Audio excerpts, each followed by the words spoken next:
जब वोट देती है तो यही सोचती है कि हम जिनको विधायक बनाएंगे, जिनकी सरकार बनाएंगे, वह विधायक और वह सरकार हमारे कल्याण के लिए काम करेगी।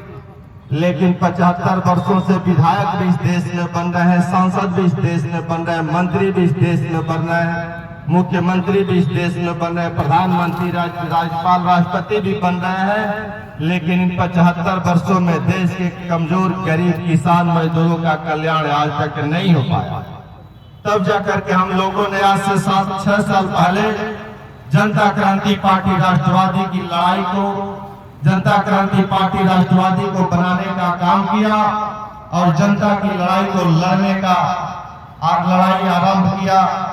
और हम लोग का एक एजेंडा, अभी आपको एक एजेंडा बता दो, हम लोग का एजेंडा साफ है, जो आप आसानी से समझ सकते हैं। दुनिया के सारे लोग कहते हैं कि जब तक आप पढ़ोगे नहीं तब तक आगे बढ़ोगे नहीं। आप लोग भी कहते हैं कि जब तक आप पढ़ोगे नहीं तब तक आगे बढ़ोगे नहीं। भारत की सरकार भी कहती है कि जब तक इस देश की जनता पढ़ेगी नहीं तब तक आगे बढ़ेगी नहीं।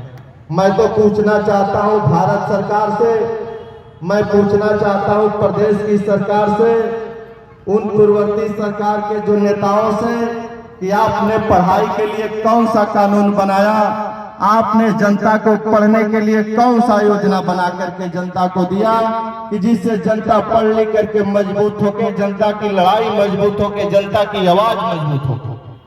लेकिन ऐसा कोई कानून नहीं बना जिससे जनता, जो गरीब, कमजोर, मजदूर, किसान के बच्चे हैं, वो पढ़ पाए। मैं जनता क्रांति पार्टी राष्ट्रवादी का अध्यक्ष होने के नाते, जनता क्रांति पार्टी राष्ट्रवादी का एजेंडा और मांग है कि इस देश में सारे देशवासियों के लिए निःशुल्क शिक्षा का प्रबंध होना चाहिए। वो किसी जात, धर्म, मजहब की बात मैं नहीं कर रहा हूं, मैं पूरे देश के देशवासियों की बात कर रहा हूं कि देश की सारी जनता के लिए निःशुल्क शिक्षा की व्यवस्था होनी चाहिए।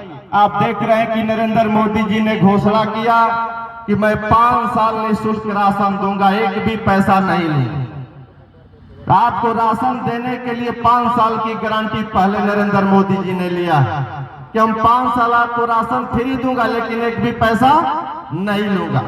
आपको पेंशन दूंगा आजीवन, आपके लिए बहुत सारी योजनाएं बना करके दूंगा, जिससे आप उस योजनाओं और उस चीजों का लाभ लेते रहें, लेकिन आपके बच्चों को पढ़ने की व्यवस्था नहीं दूंगा। इसलिए कि जब आप पढ़ोगे, लिखोगे तो आगे बढ़ जाओगे।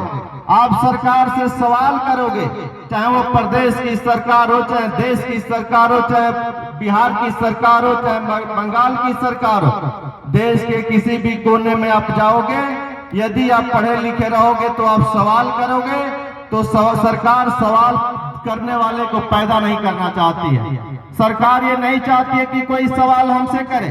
सरकार मात्र और मात्र ये चाहती है कि मैं जो कहूं उसको देश की जनता सुनती रहे और देश की जनता हाथ उठा करके जिंदाबाद बोलती रहे।